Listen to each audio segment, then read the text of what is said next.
जल पा गई हो। रमू लखुन लोकत कैसे सही चकोर के किशोर को जैसे सतरन तब आयुष दीना सीता रमू राम पई कीना।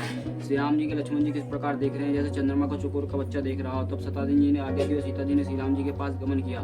संग सखी सुंदर चतुर गवई मंगल चार गवन गवानी बाल मरल गति सुषमा अंग पार। साथ में सुंदर चतुर सखिया मंगल चार के गीत गा रही हैं और सीता जी बाल सिंह की चाल से उनके अंगों पर अपार शोभा है। सकिनी मध्य सहित कैसे छविगन मध्य महाछवि जैसे करे सरोज जयमाल सुहाई विषव विजय शोभा जही छाई।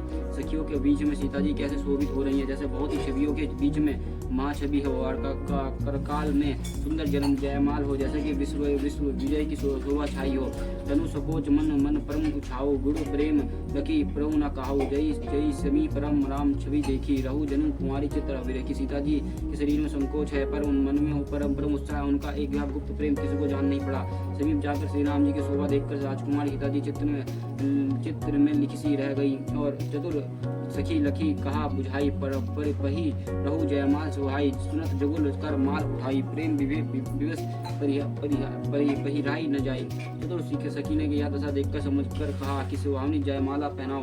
यह सुनकर सीता जी ने दोनों हाथों से माला उठाया और प्रेम के विवश होने से पहनाई नहीं जाती। श्वेत जुग जलज सनाला ससी देत जयमाला जो भी छवि अवलोकी सहेली सिया जयमाला राम उर्मेली। उस समय उनके हाथों में ऐसा शोभित हो रहा था मानो डंडियों से दो कमल चंद्रमों के कारण डराते हुए जयमाला दे रहे हैं। उस छवि के देखकर सखी गाने लगी। तब सीता जी ने श्री राम जी के गले में जयमाला पहना दी।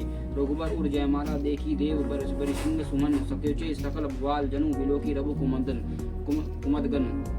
श्री रघुनाथ जी के हृदय पर जयमाला देखकर देवता फूल बरसाने लगे। समस्त राजागण इस प्रकार सुकुचा गए मानो सूर्य को देखकर कुंद को समूह सुकड़ा गए हों। पर अरूप व्योम बजाने बाज खल गए मलिन साधु सब राजे सुनर सुर किन्नर नर नाग मुनीसा। जय जय जय जय जय जय कई देवी शीशा। नगर के आकाश में बाजे बजने लगे। दुष्ट लोग उदास हो गए और सज्जन लोग उस वक्त प्रसन्न हो गए। देवता किन्नर मनुष्य नाग और मुनीश्वर जय जयकार करके आशीर्वाद दे रहे हैं। अच्छी गवाही विविध बदोठी बार बार कुछ मंजरी छूटी जहाँ था विप्र विद्युनी कराई बंदी मृदुबली उच्चराई। देवताओं की स्त्रियां नाचती गाती और बार बार हाथों से पुष्प अंजलियां छूट रही हैं। और जहाँ था ब्राह्मण वेद ध्वनि कर रहे हैं और बटलोग मृदुली बखान रहे हैं।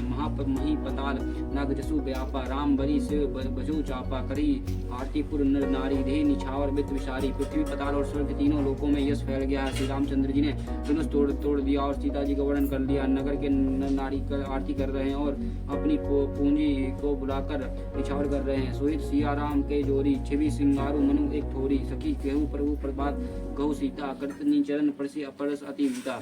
सीता श्री राम जी को जोड़ी ऐसी शोभित हो रही है मानो सुंदरता और सुंदर रस एक रस हो गया। और सखियां कह रही है कि सीता स्वामी के चरण छुओ, किंतु सीता जी अत्यंत भयभीत हुए उनके चरण नहीं छूती। गौतम त्यागति सुरित कर नाही प्रसिद्ध पागी पानी मणि वन बहिसे रघु वंश मानी और प्रति अलौकिक जानी। गौतम जी के स्त्री अहिल्या का गति का स्मरण करके सीता जी श्री राम जी के चरणों का हाथों से स्पर्श नहीं कर रही और सीता जी की अलौकिक प्रति जानकर रघुकुल मणि श्री रामचंद्र जी मन में हंसे। तब सिया देखी भूप अभिलाषा कुपत मूड मने माखा उठी पहिर सना अभाग्य जहाँ तक गाल बजावन लागे। उस समय सीता जी को देखकर कुछ राजा लोग लज्जा उठे। अवदुष्ट कुपित और मूड राजा उन मन में बहुत तमतमाए और वह अभागे उठकर कवच पहनकर जहाँ का गाल बजाने लगे। लेहु छड़ाई सिया कहू कोई धरु विधव निरपलक धोई। तुरु धनुष चढ़ नहीं सराई जीवित हमी कुंवारी के बराई। कोई कहता है कि सीता को छीन लो और दोनों राजकुमारों को पकड़ कर बांध लो। धनुष तोड़ने से चाह नहीं सरेगी हमारी। जीते जी राजकुमारी कौन ब्याह सकता है। जो विधव कछु करे सकाई। जिदु समर सहित दो भाई सदु शुद्ध साधु भूप बोली सुनी बानी। राज समाज ही लाज जानी। यदि जनक कुछ सहायता करे तो युद्ध में दोनों भाइयों सहित इसे भी जीत ले। यह वचन सुनकर साधु राजा बोले इसे राज समाज में देखकर तो लाज भी लजा गई। बलु प्रतापो वीरता बढ़ाई नाक पिनकी संग सिधाई। सोई सूरत की अब कहू पाही असी सो बुद्धि तो विधि महू मसी लाई। अब अरे तुम्हारा बल प्रताप वीरता बढ़ाई के नाक पर तो धनुष के साथ ही चली गई है। वह वीरता थी कब से कहीं से मिली कब कहीं से मिली है। वही वीरता थी कि अब कहीं से मिली है। ऐसे दुष्ट बुद्धि है तो तभी तो विधाता ने तुम्हारे मुख पर कालिक लगा दिया। देखो रामी नयन भरी ताजी ईर्षा मधु कोई लखन रोष पवाकु प्रबल जनी सलभ जनी वही ईर्षा घमंड और क्रोध छोड़कर नेत्र भरकर श्री राम जी को देख लो और लक्ष्मण को क्रोध को पर्वत अग्नि जानकर उसमें पतंगे मत बनो। वेदिताई पल बली बिली बली जिमी कहा चाह काबू जिमी ससु चाहे नाग आदि भागो जिमी कचा कुशल अकरण कोई सब पद संपदा चाहे शिव द्रोही। जैसे गरुड़ भाग को चाहे सिंह का भाग खरगोश चाहे बिना कादर ही क्रोध करने वाले अपने कुशल चाहे शिव जी से विरोध करने वाले सब प्रकार की संपत्ति चाहे लोभी लोक कल कीर्ति चाहिए अंकलता की जिमी लड़ाई हरिपद विमुख गति चाह तस तुम्हारा लालचू नर नहा। लोभी लालची सुंदर कीर्ति चाहे कमी कामी मनुष्य निष्कलंकता क्या पा सकता है। और जैसे हरि के चरणों से विमुख मनुष्य परमगति चाहे और राजाओं सीता के लिए तुम्हारा लालच भी वैसे ही व्यर्थ है। कोल्हलु सुनी सिया सकानी सखी लवाए गई जहाँ रानी राम सुभाए चले गुरु पाही सिया स्नेहु बरंगत मन माही। कोलाहल सुनकर सीता जी की संगति हो गया। तब सखियों ने उन्हें वहाँ ले गई जहाँ रानी सीता जी की माता थी। श्री रामचंद्र जी मन में सीता जी के प्रेम का बखान करते हुए स्वभाव की चाल से गुरु जी के पास चले। रानी सहित सोच बस सिया अब धो विधि कहा करनिया भूप वचन सुनी इत उत तकाही लखनऊ राम कर बोली न सकाई। रानी सहित सीता जी को दुष्ट राजा के दुर्वचार सुनकर सोच के वश हो है कि ना जाने विधाता आप क्या करने वाले हैं। राजा को वचन सुनकर लक्ष्मण जी इधर उधर ताकते हुए किंतु श्री रामचंद्र जी के डर से कुछ बोल नहीं सकते। अरुण नयन भ्रकुटी कुटिल चितवन निर्पना सुकवो फुनु मत गजगन निर्ख सिंह की किशोर कुचो।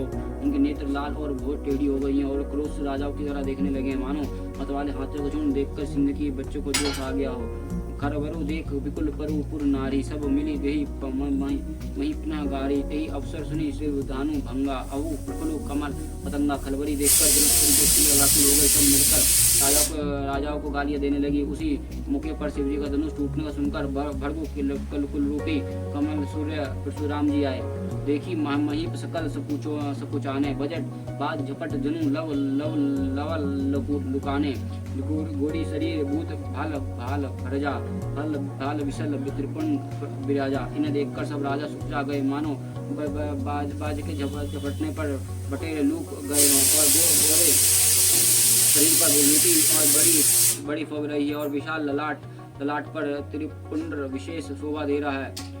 शीश जटा शिशुबुदिन सुहाय ऋषबस कछुक अरुण कोई आवा भ्रगुटी कुटल नयन ऋषि राते सहजहु चितवत मुनि रिसाते। सिर पर जटा है सुंदर मुखचंद्र क्रोध के कारण कुछ लाल हो गया और वो टेढ़ी और आंखें क्रोध से लाल है। सहज ही देखते ही जो भी ऐसा दान करता है मानो क्रोध कर रहे हो।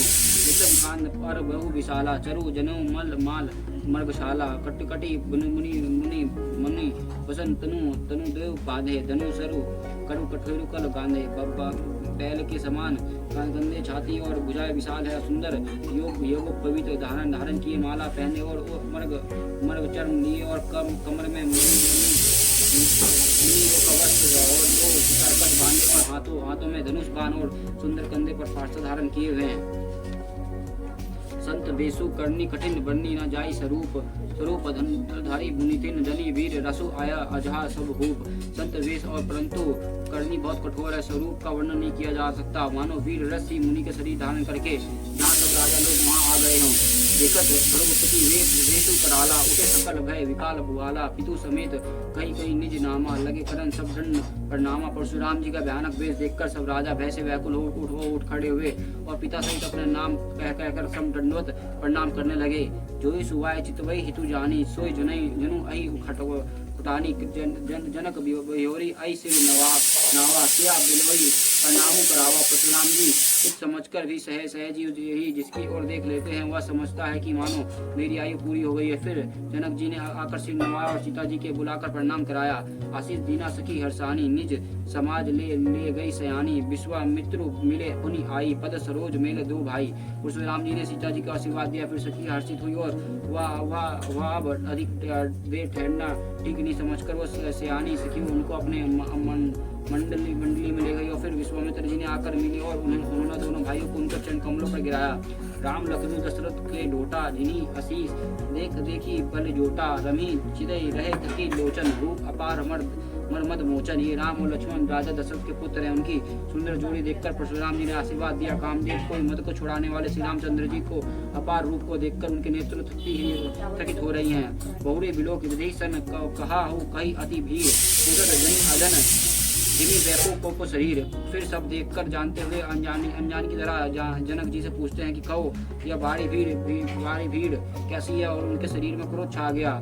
समाचार कही जनक सुनाए जय करन मही सब आए। सुनत वचन फिर अनत नहीं हो रहा देख चपखंड मही डारे। जिस कारण सब राजा आए थे। राजा जनक ने वे सब समाचार कहा सुनाया। जनक के वचन सुनकर परशुराम जी फिर कर दूसरी ओर देखे तो धनुष पर टुकड़े पृथ्वी पर ही दिखाई दिए।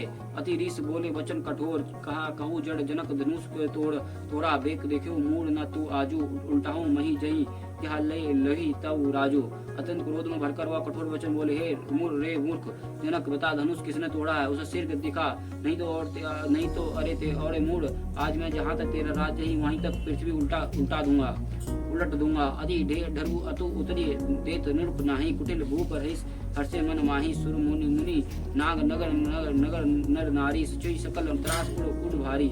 राजा को उत्तर डर लगा जिसके कारण वह उत्तर नहीं देते। या देखकर कुटिल राजा मन में बड़े प्रसन्न हुए। देवता मुनि नाग और नगर के स्त्री पुरुष सभी सोच करने लगे कि सबके हृदय में बड़ा भय है। मन पछताती सिया महतारी विधि असावरी बात बिगारी। रघुपति करे सुबह सुनी सीता अरद निवेश कलप समस्मिता। सीता जी की माता मन में पछता रही कि हाय विधाता ने अब बनाई बात बिगाड़ दी। परशुराम जी के स्वभाव सुनकर सीता जी के आधा क्षण ही कल्प के समान बीतने लगा। शब्द बिलोक लोक सब जानी जानकी भीरू हृदय न हर्षु विशुद्ध कछु बोले श्री रघुवीर। तब श्री रामचंद्र जी सब लोगों के भयभीत देखकर सीता जी को डरी हुई जानकर बोले हृदय में न कुछ हर्ष